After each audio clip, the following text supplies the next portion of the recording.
अस्सलाम वालेकुम दोस्तों, welcome to my organic plants garden.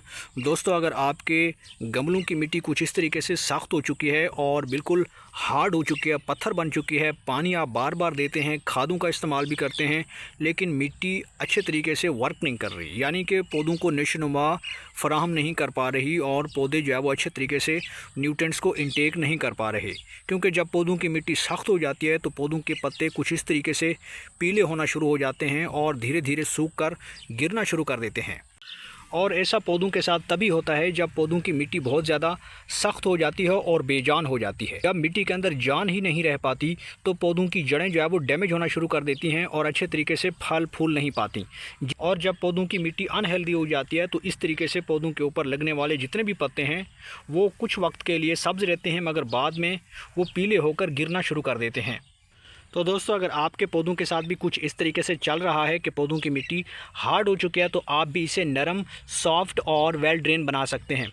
पौधों की मिट्टी को जब तक आप सॉफ्ट नहीं बनाएंगे तब तक पौधों की ग्रोथ अच्छे से नहीं चलेगी। तो इस चीज़ का आज की इस वीडियो में हम इस्तेमाल करेंगे। ये चीज़ क्या है, इसको आपने कहाँ से परचेज़ करना है और इसका सही प्रॉपर तरीका क्या है पौधों की मिट्टी में अप्लाई करने का, ताकि हमारे पौधे जो है वो सेहतमंद बन सकें, हमारे पौधों की मिट्टी अच्छी हो सके और ज़्यादा से ज़्यादा पौधों के ऊपर फूल भी आ सकें। तो इसलिए आपने वीडियो को एंड तक देखना है, क्योंकि इसके बारे में मुकम्मल इन्फॉर्मेशन इसी वीडियो के अंदर देने वाला हूं। और अगर आप हमारे चैनल पे नए हैं और आपने अभी तक चैनल को सब्सक्राइब नहीं किया तो जल्दी से भाई के चैनल को लाइक कर दें, सब्सक्राइब कर दें और बेल आइकन के बटन को भी प्रेस कर दें, ताकि गार्डनिंग से जुड़ी जो भी वीडियो अपलोड हो तो उसका नोटिफिकेशन आप तक पहुँच सके। तो चलिए दोस्तों, जल्दी से वीडियो को शुरू करते हैं। तो दोस्तों, आप जब भी किसी नर्सरी से कोई पौधा ख़रीद कर लाते हैं और घर में गमलों के अंदर शिफ्ट करते हैं तो उसके थोड़ी देर बाद वो मुरझाना शुरू कर देते हैं, पौधों के पत्ते पीले होना शुरू हो जाते हैं। क्योंकि जिस गमले के अंदर या पॉट के अंदर आपने पौधे को शिफ्ट किया है उसकी मिट्टी अच्छे तरीके से आपने तैयार नहीं की है। सबसे पहले पौधों की मिट्टी को आप वेल ड्रेन बनाएं, सॉफ्ट बनाएं और न्यूट्रिएंट्स रिच बनाएं। कोई भी प्लांट्स बाहर से ख़रीद कर लाते हैं तो उसके लिए सबसे पहले मिट्टी को आप बनाना सीखें। मिट्टी का तरीका क्या है, मिट्टी कैसे हमने बनानी है और कौन सी मिट्टी में पौधे अच्छे तरीके से ग्रो करते हैं। तो सबसे पहला पॉइंट ये है कि आपने पौधों के लिए भल मिट्टी तैयार करनी है। क्योंकि जब आप नर्सरी से कोई पौधा लाते हैं तो वो काफ़ी हेल्दी होता है, लश ग्रीन होता है, काफ़ी फ्रेश होता है, उसके ऊपर फूल भी लगे होते हैं। लेकिन जब आप उसे लाते हैं घर में और अपने मिट्टी तैयार करके बड़े पॉट में आप उसको शिफ्ट करते हैं तो वो चंद घंटों के अंदर अंदर पौधा ख़त्म हो जाता है। पौधा बिल्कुल आपका ग्रो ही नहीं कर पाता, सारे पत्ते गिरना शुरू कर देते हैं। क्योंकि जो नर्सरी के अंदर मिट्टी तैयार की गई थी और जो पौधे के लिए बनाई गई मिट्टी थी वो भल मिट्टी थी। भल मिट्टी जो है वो सबसे अच्छी मिट्टी मानी जाती है पौधों की अच्छी ग्रोथ के लिए। वो मिट्टी होती क्या है दोस्तों? भल मिट्टी वो मिट्टी होती है जो किसी नदी नालों को जब खुदाई करते हैं या उसकी सफाई करते हैं तो अंदर से, या दरियाओं की जब सफाई होती है तो वहाँ से जो मिट्टी का एक ऐसा टेक्सचर जिसके अंदर रेत भी शामिल होती है नेचुरली, वो हल्की होती है मिट्टी और काफ़ी ज़्यादा मुलायम और सॉफ्ट होती है, जो आपके सभी पौधों की अच्छी ग्रोथ के लिए रिस्पॉन्सिबल है। तो आपको भी पौधों की अच्छी ग्रोथ के लिए ऐसी ही मिट्टी तैयार करनी है। तो गमलों की मिट्टी को तैयार करते वक्त आपने 50% भल मिट्टी लेनी है, 30% कोई कंपोस्ट आप उसमें ऐड कर दें, जो कि लीफ कंपोस्ट या गाय के गोबर की जो खाद होती है सड़ी हुई वेल रोटेड, वो आपने लेनी है। और बाकी 20% आप चाहें तो उसे ऑप्शनल है, उसमें आप रेत का इस्तेमाल भी कर सकते हैं, जो कि मैं तकरीबन हर वीडियो में इस तरीके की मिट्टी तैयार करने का जो फार्मूला है वो शेयर करता रहता हूँ। तो मेरे बताए हुए इस तरीके के मुताबिक अगर आप पौधों की मिट्टी को तैयार करते हैं तो पौधों की मिट्टी न्यूट्रिएंट्स रिच बनेगी, वेल ड्रेन बनेगी और सॉफ्ट बनेगी। दोस्तों, जब तक पौधों की मिट्टी हार्ड रहती है तब तक आपके पौधों की ग्रोथ अच्छे से नहीं चल पाती। पौधों की मिट्टी के अंदर जो आपका रूट बॉल होता है वो बिल्कुल बाउंड हो जाता है, वो फैलती नहीं है। जड़ों का फैलाव रुक जाता है, जड़ों को ताज़ा हवा नहीं मिल पाती, ऑक्सीजन की सप्लाई मुअत्तल हो जाती है और साथ में जो सनलाइट है वो पौधों की रूट्स तक नहीं पहुंच पाता, क्योंकि पौधों का रूट स्ट्रक्चर जो है वो बाउंड हो चुका है। अब ये रूट बॉल होता क्या है, तो आप देख सकते हैं मैंने अभी इस गमले को बाहर निकाला है, उसकी मिट्टी जो है वो बाहर निकाली है मैंने, और ये ऊपर जो छोटी छोटी आपको नज़र आ रही हैं ये सारी रूट्स हैं। ये पूरे का पूरा जो है वो रूट बॉल कहलाता है। तो आप रूट स्ट्रक्चर को देख सकते हैं किस तरीके से ये छोटी छोटी जड़ें जो हैं वो मुकम्मल तौर पे गमले की मिट्टी के ऊपर जो है वो ये फैली हुई हैं। तो जब तक आपके पौधों का रूट बॉल अच्छे तरीके से काम नहीं करेगा, यानी कि रूट स्ट्रक्चर अच्छे तरीके से इम्प्रूव नहीं होगा, तब तक आपके पौधों के ऊपर कोई फूल वगैरह भी नहीं लगेंगे, सब्जियां नहीं लगेंगी, फल नहीं लगेगा और पौधे बीमार हो जाएंगे। और उनका यही हाल होगा कि पौधों के पत्ते जो है वो पीले होकर इस तरीके से टूटना शुरू कर देते हैं। तो दोस्तों, अगर आपके पौधों की मिट्टी ख़राब हो चुकी है, हार्ड हो चुकी है, तो आपने इस चीज़ का इस्तेमाल करना है। ये फुली ऑर्गेनिक चीज़ है और इसका नाम क्या है, तो यह है पुराना गुड़। जी हाँ दोस्तों, ये पुराना गुड़ जो है काफ़ी सारे माइक्रो ऑर्गेनिज़म पर मुश्तमिल होता है, जो आपकी मिट्टी के अंदर रिसाइकलिंग करता है, यानी कि जो मैटर होता है, ऑर्गेनिक मैटर होता है, उसको रिसाइकल करता है। आपके पौधों की मिट्टी को वेल ड्रेन बनाता है, नरम बनाता है, भुरभुरा बनाता है। तो ये गुड़ का टुकड़ा आपने लेना है, आपको किसी भी किराना स्टोर से मिल जाएगा, बहुत ही सस्ते पैसों से मिल जाता है। तकरीबन अगर आप 50 रुपए का भी ख़रीद लें तो आप इस तरीके से उसमें से छोटा टुकड़ा जो है आपने लेना है और इसका इस्तेमाल करना है।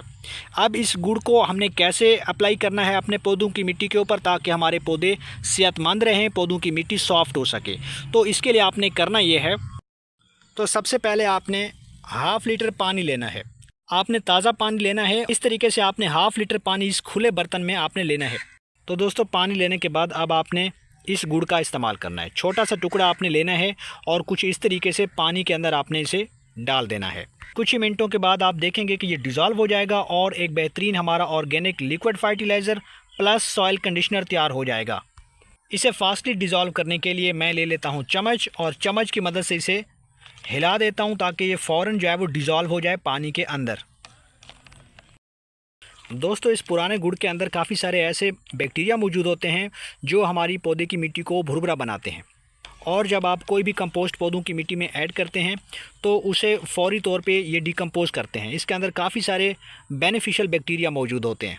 इससे पौधों की ग्रोथ में डबल इजाफा होगा, फल फूल ज़्यादा आएंगे, बेशुमार फ्रूट लगेगा। तो दोस्तों, यहाँ पे हमारे पास ये soil conditioner plus liquid fertiliser तैयार हो चुका है और इसमें मुकम्मल तौर पे हमारा जो गुड़ है पुराना वो इसमें डिज़ोल्व हो चुका है। अगर आपके पास पुराना गुड़ नहीं है और इसमें अगर आप फ्रेश गुड़ ऐड करना चाहते हैं तो आप वो वाला ऐड कर सकते हैं, लेकिन मेरी ये रिकमेंडेशन होगी कि आप पुराना गुड़ ही इस्तेमाल करें, जो ज़्यादा सूदमंद रहता है पौधों की मिट्टी को सॉफ्ट बनाने में। अब इसके बाद आपने एक और चीज़ का भी इस्तेमाल करना है। वो क्या है दोस्तों, अगर आपकी मिट्टी काफ़ी पुरानी हो चुकी है पौधों की और इसमें कई बार आप खादों का इस्तेमाल कर चुके हैं और ज़्यादा पुरानी होने के बायस पौधों की ग्रोथ अच्छे से नहीं चल रही, इससे क्या होता है कि पौधों की मिट्टी जब सख्त हो जाती है और पुरानी हो जाती है तो पौधों की मिट्टी अल्कलीन हो जाती है। इसलिए आपके पौधों के ऊपर नई ब्रांचेस नहीं आ पाती और नए फूल नहीं आते। उसकी वजह यही होती है कि पौधों की मिट्टी बीमार हो चुकी है, अल्कलीन हो चुकी है, यानी कि पौधों का जो पीएच लेवल है वो अनबैलेंस हो चुका है।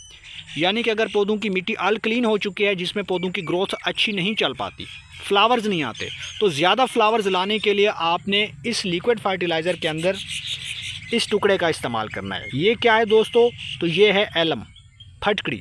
फटकड़ी आपको आसानी से मिल जाती है, किसी भी आप दुकान से इसको परचेज़ कर सकते हैं, थोड़े पैसों से मिलती है और इस एक बड़े स्टोन को आप कई बार इस्तेमाल कर सकते हैं और ये टुकड़ा आपके सभी पौधों के लिए काफ़ी है। 6 महीने तक आप मुसलसल इसका इस्तेमाल कर सकते हैं। अब इससे क्या होगा दोस्तों कि ये जो आपकी पुरानी मिट्टी है ये उसे एसिडिक बनाएगा, पौधों की मिट्टी को ये एसिडिक बनाएगा, जिससे आपके पौधों के ऊपर बेशुमार फूल आना शुरू हो जाएंगे, नई ब्रांचेज आएंगी और ज़्यादा फ्लावर्स आएंगे। और इसका इस्तेमाल आप जो है वो हर पौधे में कर सकते हैं, जितने भी आपके सब्ज़ी वाले पौधे हैं, फ्रूट वाले प्लांट्स हैं या और प्लांट्स हैं फ्लावरिंग वाले, उनमें भी कर सकते हैं। तो दोस्तों, आपने करना यह है, इस लिक्विड फर्टिलाइज़र के अंदर आपने इसको कम से कम 15 सेकंड के लिए इस तरीके से आपने डिप कर देना है पानी के अंदर। तो दोस्तों, 15 सेकंड के बाद अब मैं इसे यहाँ से निकाल रहा हूँ और आप देख रहे हैं कि पानी का जो कलर है वो थोड़ा सा क्रीमी हो चुका है, वाइट हो चुका है। अब ये बेहतरीन हमारे लिए soil conditioner plus organic liquid fertiliser तैयार हो गया है, जो हमारे पौधों को सेहतमंद बनाएगा और ख़ास तौर पे जो पौधों की मिट्टी है वो भुरभुरी, नरम और सॉफ्ट बनेगी। अब हमने इसे अपने पौधों पे अप्लाई करना है। तो इसके लिए आपने करना यह है कि सबसे पहले आपने पौधों की मिट्टी को नरम बनाना है, यानी कि उसमें गोडी कर लेनी है। कोई भी फर्टिलाइज़र अप्लाई करने से पहले आपने मिट्टी को थोड़ा सा ऊपर से सरफेस जो है वो इसको थोड़ा सा नरम कर लेना है, ऊपर से आपने इसको काट देना है ताकि ये जो फिक्स्ड और जो बाउंड सरफेस है ये थोड़ा सा नरम हो सके और पौधों की जड़ों के अंदर जो भी हम लिक्विड फर्टिलाइज़र डाल रहे हैं वो फौरी एब्जॉर्ब हो सके और जड़ों को मिल सके। गोडी कर लेनी है, गुड़ाई करना बहुत ज़रूरी है पौधों की मिट्टी में। कोशिश करें कि हफ्ते में एक बार ज़रूर कर लिया करें, इससे पौधे सेहतमंद रहते हैं। ये एक बेहतरीन प्रैक्टिस है। By this practice you can boost your plants. तो इस तरीके से आप पौधों की मिट्टी में गोडी कर लेंगे। गोडी करने के बाद अब बारी आती है, हमने जो liquid fertiliser plus soil conditioner तैयार किया है इसको हमने अप्लाई करना है। तो मेरे पास चूँकि 12 इंच के गमले में ये पौधा लगा हुआ है, फ्लावरिंग प्लांट है, तो इसके ऊपर ज़्यादा फूल लाने के लिए, ज़्यादा ब्रांचेस लाने के लिए और मिट्टी को वेल ड्रेन बनाने के लिए मैंने इसके अंदर ½ लीटर जो है वो कुछ इस तरीके से ऐड कर देना है। तो इस तरीके से आप पौधों की मिट्टी में अप्लाई कर लें। फास्टली ये एब्जॉर्प्शन करेगा। पौधों की मिट्टी जो अल्कलीन हो चुकी है उसको ये एसिडिक बनाएगा, जिससे आपके पौधों के ऊपर नई ग्रोथ स्टार्ट हो जाएगी। तो इस फर्टिलाइज़र को आप हर 15 दिन के बाद इस्तेमाल कर सकते हैं। अगर आपके पास ज़्यादा बड़ी जगह पे पौधे लगे हुए हैं, यानी बड़े गमले हैं, बड़े पॉट हैं, तो उनमें आप 2 गिलास भी इसमें इस्तेमाल कर सकते हैं। इससे आपके जल्दी पौधे जो है ग्रो करेंगे, फास्टली ग्रो करेंगे। पौधों की मिट्टी के अंदर जो भी आप खाद ऐड करेंगे वो फ़ौरन जो है वो डिकम्पोज होगी, क्योंकि इस लिक्विड फर्टिलाइज़र के अंदर काफ़ी सारे बेनिफिशियल बैक्टीरिया आ जाएंगे, जिससे आप कोई भी खाद पौधों की मिट्टी में ऐड करेंगे, कोई भी कंपोस्ट, तो फौरी वो डिकम्पोज होगी, सिंप्लीफाई होगी और सिंपलर न्यूट्रिएंट्स जो है वो पौधे की जड़ों को मिलना स्टार्ट हो जाएंगे। इससे पौधों की ग्रोथ फास्ट हो जाएगी और इस फर्टिलाइज़र को आप अपने सभी पौधों में दे सकते हैं। तो उम्मीद करता हूं कि आपको ये वीडियो पसंद आई होगी। वीडियो पसंद आई है तो वीडियो को लाइक कर दें और भाई के चैनल को सब्सक्राइब कर दें।